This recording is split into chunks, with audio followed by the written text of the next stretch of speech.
Sejam muito bem-vindos ao nosso canal. Aqui trazemos informações de ativos do Brasil e do exterior. No vídeo de hoje vamos falar do Prologis. Trata-se de um REIT, ou seja, o equivalente, até certo ponto, aos nossos fundos imobiliários lá no mercado americano.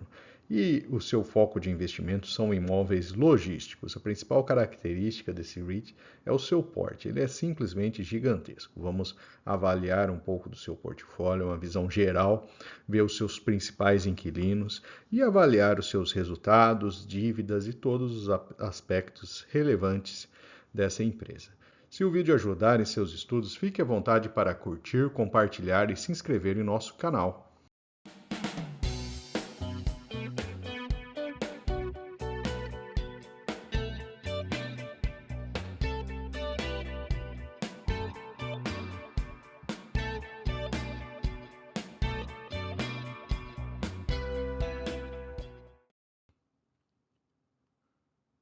Vamos começar com uma visão geral do portfólio. Então, esses são os países, onde o REIT tem o seu portfólio, Nos Estados Unidos é a maior área.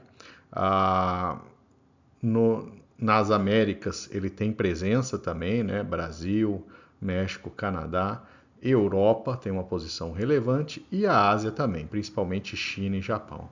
São 1,2 bi de pés quadrados nos 4 continentes. Só para se ter uma ideia, convertendo isso daí, são 111 milhões de metros quadrados. Portanto, é uma área gigantesca. São 5.600 prédios, 6.700 clientes e 199 bilhões de dólares sob gestão. Aqui temos uma visão dos inquilinos, quais que são as áreas, dos produtos que são guardados. Então, transporte, de carga é a maior parte, bens ao consumidor, bebidas, comidas. Então, é bastante diversificado, A gente vê pelo próprio porte dele, Dá para diversificar bastante. Os principais inquilinos: Amazon, Home Depot nos Estados Unidos, empresa aí de materiais para construção, FedEx, são os 3 maiores, Mas a gente tem outras empresas também, a DHL, UPS e a Maersk, para falar as mais conhecidas aqui no país, Então, ele tem um impacto na economia de 2,7 trilhões de dólares, que são os valores dos bens que são armazenados nos seus galpões. Isso representa 2,8% do PIB mundial. Então, só para se ter uma ideia, ele é simplesmente gigantesco. E tem 1.100.000 empregados embaixo aí dos tetos, das propriedades deste REIT. Alguns exemplos, esse daqui fica em Los Angeles, nos Estados Unidos, na Califórnia, ele tem 53 mil pés quadrados, aproximadamente 5 mil metros quadrados, Temos em Cajamar também, no estado de São Paulo, próximo à Grande São Paulo, também uma visão aqui, Então ele tem presença também no Brasil, em alguns pontos. Esse daqui fica na Itália, próximo a Roma, é uma área que está sendo investida, Então tem um projeto aqui, todo o mapeamento aí dessa área. E esse daqui fica no Japão, em Hyogo, no Japão. Então, para se ter uma ideia, locais completamente diferentes, a gente vê a abrangência ali da área, desse portfólio aí dessa empresa. Então, resumindo, são 64% da sua área nos Estados Unidos, quase 20% na Europa, 9% na Ásia e quase 7% em outros países das Américas. 93% vem do aluguel e 7% ele chama de capital estratégico, Então ele faz investimento com esse capital, buscando aí novas aquisições e investimentos. Neste gráfico, então, levantamos os últimos resultados anuais da empresa. A gente vê um crescimento significativo de receitas, o crescimento desses aluguéis, mas, em compensação, desde 2021, a gente vê ali o lucro andando de lado praticamente. A gente vê essa mesma situação quando abrimos os resultados dos terceiros trimestres, né? Então a gente pode ver ali que 22 e 24 apresentaram aí lucro bastante parecido. Então esse é um ponto de atenção, mesmo conseguindo aumentar a sua receita, a empresa ela acaba tendo um patamar de lucro estável. Isso acontece por causa das suas despesas, né, que vão aumentando ao longo do tempo. Já neste gráfico por ação, a gente vê o crescimento do fluxo operacional, né, das operações, só que houve um crescimento maior do que o crescimento dos dividendos, por isso ele está conseguindo aumentar aí o seu pagamento anual. Mas veja que se ele aumentar um pouco mais, né, ele vai chegar e ele não tiver aumento, melhora no seu resultado, ele vai chegar num patamar aí máximo que ele não vai conseguir subir mais o pagamento de proventos. E isso, de fato, né, o investidor acaba percebendo esse tipo de situação e a gente vê o preço dele estagnado, né? Ele chegou num máximo ali, né, em 2021 aproximadamente, depois caiu e ele tem ficado lateralizado ali, né, ao longo de todo esse tempo, variando entre 100 e 120 dólares, 120, 130 dólares, né? Então, esse é um ponto também, né? Enquanto a empresa não mostrar que ela tem condições de melhorar seu lucro, seu resultado, a sua ação acaba sendo penalizada. E aqui temos um ponto importante que certamente está impactando no resultado, que é justamente o crescimento da dívida. A gente percebe ali que praticamente ela quase dobrou nos últimos 3 anos, e esse crescimento significativo aumenta o custo financeiro e com isso afeta o resultado.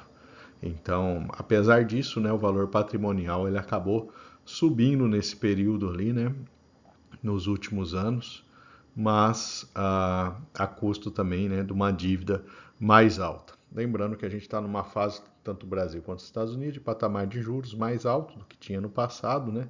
Isso acaba penalizando, né, quando a empresa contrai aí novas dívidas.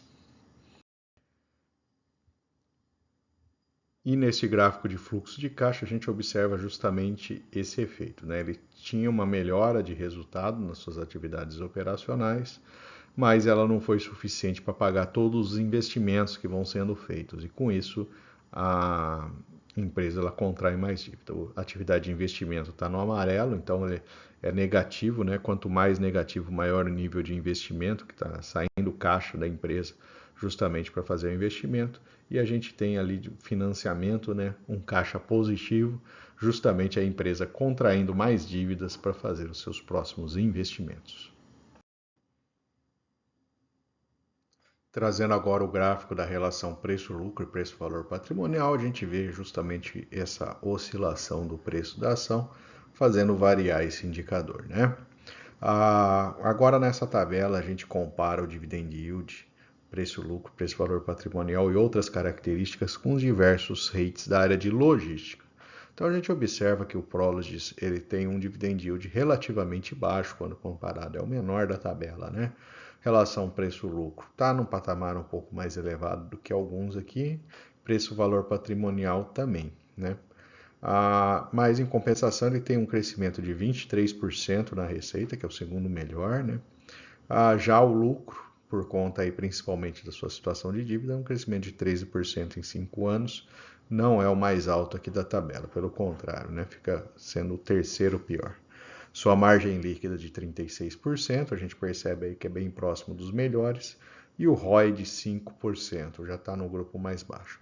E o seu valor de mercado de 109 bilhões de dólares é gigantesco, né? Você percebe que os demais aqui têm outro patamar de empresa, né? Então, a principal característica dele é o fato de ele simplesmente ter um porte bem acima, inclusive, do que outras empresas, né, similares ali na Bolsa Americana.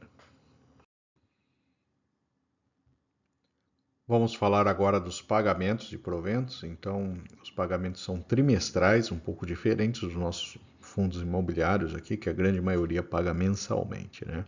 Lá eles pagam como qualquer empresa americana a cada trimestre. Aqui temos a tendência de lucro por ação, né?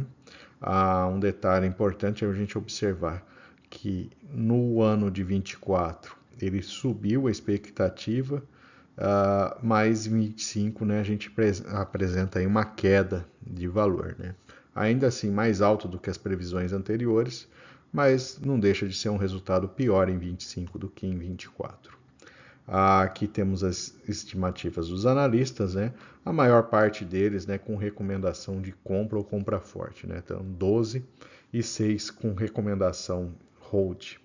O preço atual de 117 dólares, né, ainda está abaixo da média dos analistas de 134 dólares. Então, de acordo com essa estimativa deles, a empresa teria ali valor para aumentar ainda do preço de ação, né? Vamos trazer uns gráficos recentes publicados pela empresa também, né? As operações 6,2 bi em lucro operacional líquido anual, 300 milhões em capital estratégico, 750 milhões em desenvolvimentos, né? Então, esses são os grandes números, né, da empresa, números bastante relevantes. Aqui temos as propostas de locação, né? Tem a sua variação ali ao longo do tempo, mas sempre mantendo esse patamar, né? E a utilização do espaço aqui embaixo é um gráfico interessante também, 84,4%. Já a ocupação, ele tem ocupação aí na faixa de 95%. Caiu um pouco, mas ainda assim podemos considerar uma faixa de um patamar de ocupação bastante relevante. Já as notícias recentes da empresa, né? Aqui fica o print da notícia, né? E o site que divulgou a notícia, caso queiram procurar em detalhes, né? As informações ali divulgadas. O primeiro delas, a respeito, né? A despeito dos ventos contrários, né? Se estima que as ações devem performar bem no longo prazo. Já esse outro site aqui, né, dizendo que a própria empresa, né, comentando que a situação do mercado logístico deve ficar mais ou menos até 2025. E a outra notícia, né, falando que a empresa está posicionada para o crescimento, né? Então, acreditando também nessa visão aí de mais longo prazo em relação a Prologis. Aqui temos a comparação da PLD, que é na Bolsa Americana, né? E a P1LD34, que é a BDR no Brasil. Nesse período aqui, a ação americana ela caiu 18% e a BDR caiu 12%, em parte por conta aí do aumento, né, do valor do dólar. Uma ação americana equivale a 12 BDRs. O volume diário da ação americana é 3,6 milhões de dólares. Já a BDR, né, você tem que tomar um pouco de cuidado, tem uma liquidez bem mais baixa, aí na casa de 30 mil reais por dia. E finalmente vamos falar dos pontos positivos e negativos para investimento na Prologis. Do lado positivo, é uma empresa gigantesca e ela sozinha é maior do que todos os fundos imobiliários de logística da B3, para se ter uma ideia, né? Um porte realmente impressionante. Diversificação geográfica, presença relevante em vários continentes. A empresa tem feito grandes investimentos, ela tem uma margem elevada e a expectativa positiva dos analistas, apesar da queda do lucro projetada para 2025. Do lado negativo, o crescimento das receitas, né, mas com estagnação dos lucros, né, ou seja, os custos, né, da empresa têm aumentado, né? No pós-pandemia, o preço da ação praticamente andou de lado, né? Depois de uma alta relevante, ele tem ficado aí dentro de uma faixa. A dívida é crescente, então esse é o principal ponto da empresa, enquanto ela não equacionar ou pelo menos reverter a tendência da dívida, né? Vale a pena ficar atento a essa questão. E o dividend yield menor do que outras empresas similares também tornam a ação um pouco menos atrativa. Espero que tenham gostado do vídeo, que o vídeo tenha trazido novas informações para vocês, apresentado este REIT, né, um fundo imobiliário americano. E aproveite para deixar nos comentários se você tem interesse nessa categoria de investimento e sugestões de próximos fundos para fazermos a análise em nosso canal. E até mais!